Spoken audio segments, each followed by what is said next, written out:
Bonjour à tous et bienvenue à une nouvelle capsule de Hockit en collaboration avec DM Bike. Aujourd'hui, on va parler de l'étiquette dans les sentiers.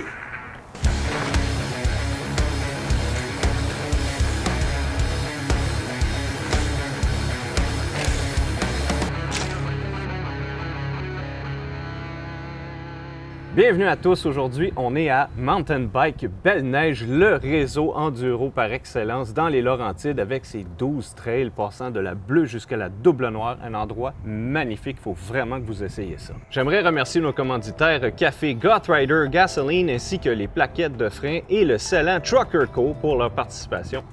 Aujourd'hui, je suis en compagnie de Fred Belval, qui est coach des dérailleurs et tu es en charge aussi du développement du réseau de Mountain Bike Belle-Neige. Comment ça va, Fred? Salut, Jason, ça va très bien et toi? Ça va très, très bien, merci. Aujourd'hui, j'aimerais ça mettre certaines choses au clair. Il y a un code de conduite. Il y a plusieurs sports où il y a une manière de se comporter et le mountain bike ne fait pas exception. Parle de l'étiquette. L'étiquette dans les sentiers. Qu'est-ce que tu en penses? Quels sont les points que tu voudrais amener au public pour ceux qui peut-être viennent de commencer? D'abord, ici à Mountain Bike Belle-Neige, on a conçu un code de conduite qui est un petit peu un copier-coller sur le code de conduite en montagne de l'industrie du ski.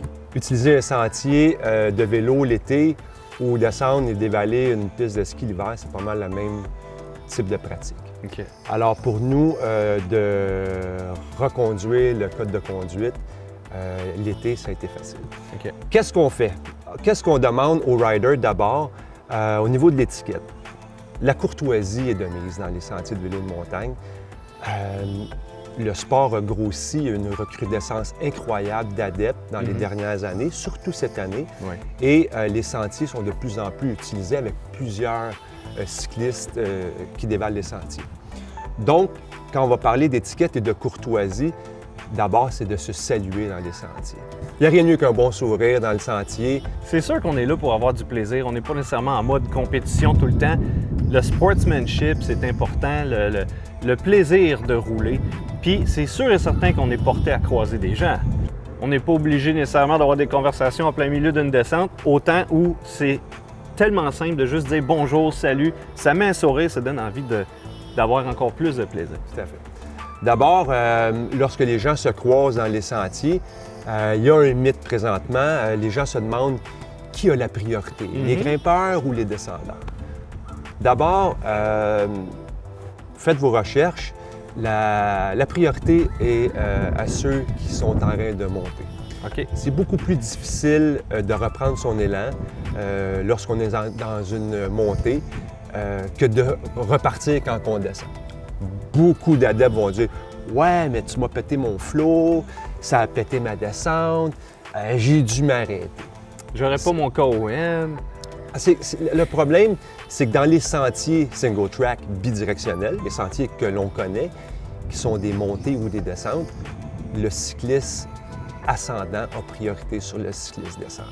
OK. Mais est-ce qu'il n'y a pas une question de sécurité ou est-ce que le gars qui descend, là, à pleine vitesse, il n'y aura pas le temps de freiner ou quelque chose comme ça? C'est un bon point. D'abord, Jason, il faut savoir que quand on monte en vélo, un, on ne va pas rapidement, et deux, on est à l'écoute beaucoup des autres dans le sentier. Alors, on entend.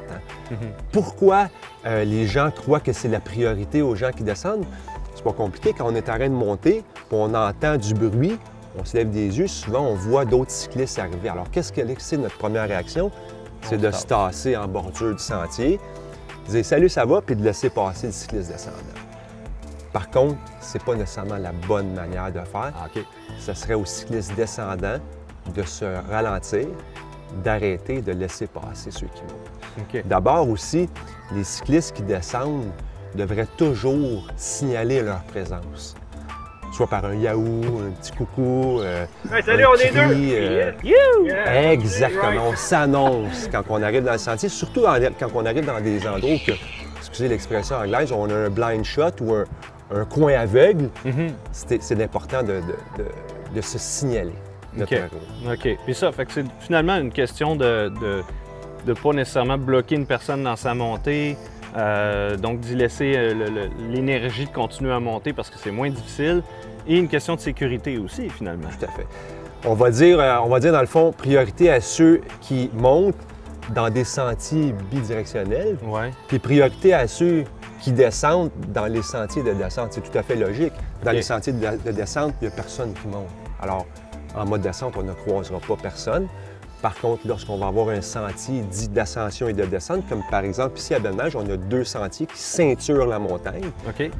Un pour monter à gauche, l'autre pour monter sur la droite de la montagne. Ces 2 sentiers-là sont bidirectionnels et on donne la priorité aux cyclistes ascendants. De toute façon, c'est la même chose dans l'Ouest canadien.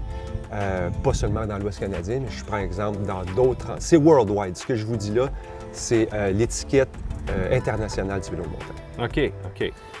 Écoute, une autre question comme ça. J'ai du flow, j'ai du fun, je vais vite. Dans ma tête, là, je vais vite. Ouais. Mais j'entends quelqu'un qui s'en vient en arrière. On a toujours des plus rapides que nous. Malheureusement, Et c'est comme oui. ça. Ouais.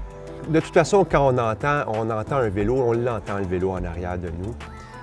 C'est sûr qu'on n'est pas obligé de se lancer dans la forêt pour laisser passer le cycliste en arrière. Par contre, il y a un certain laps de temps, calculer quelques secondes, le temps que vous ayez un endroit qui est plus propice pour vous passer. De toute façon, les gens qui sont plus rapides que vous, dites-vous une chose. C'est comme si vous n'étiez pas là dans le sentier pour eux. Dès qu'ils vont avoir la chance, ils vont vous passer. Ouais. Par contre, la courtoisie devrait vous dire je vais me ranger, je vais laisser passer le cycliste. Ouais, il y a des pistes plus étroites aussi, là, où vraiment, faut que tu brayes, faut que tu te tasses. Le parce que problème l'autre veut souvent, passer. c'est que les gens disent il va à town. On ne faut pas avoir cette mentalité-là. Il y a des gens qui sont beaucoup plus rapides que d'autres dans le sentier. Puis peut-être qu'en le laissant passer, bon, on va pouvoir se mettre dans sa roue puis apprendre du cyclisme. Oui, aussi. D'ailleurs, quand on roule avec des amis, c'est sûr, on a tous un ami plus rapide que nous. Le fait de rouler avec lui, derrière lui, devant lui, mais en équipe, ça améliore nos compétences. Mais si on se met à se pousser parce qu'il y a quelqu'un de rapide en arrière puis on veut essayer d'être plus rapide, il y a des dangers associés à ça aussi. Donc, des fois, il ne faut pas trop dépasser ses limites. Autre chose que je fais, comme tu parlais de rider en groupe, Oui. si c'est moi qui lead le groupe, puis je croise un autre groupe ou je croise un cycliste, je vais lui dire on est 4. Il y en a 5 qui s'en viennent. Ouais. Ah, tu vois, c'est ça la courtoisie. Ou sur ta gauche. Exactement. Donc, c'est d'être prévoyant, d'être courtois avec les gens et puis de respecter un peu cette étiquette-là. C'est très important parce que c'est ce qui rend notre sport encore plus beau.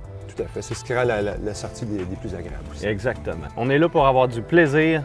Tout ça, ça vient avec ces petits points importants qu'on peut appliquer à tous les jours lorsqu'on sort en sentier. Merci beaucoup, Fred. Ça a été m'a un fait plaisir. plaisir.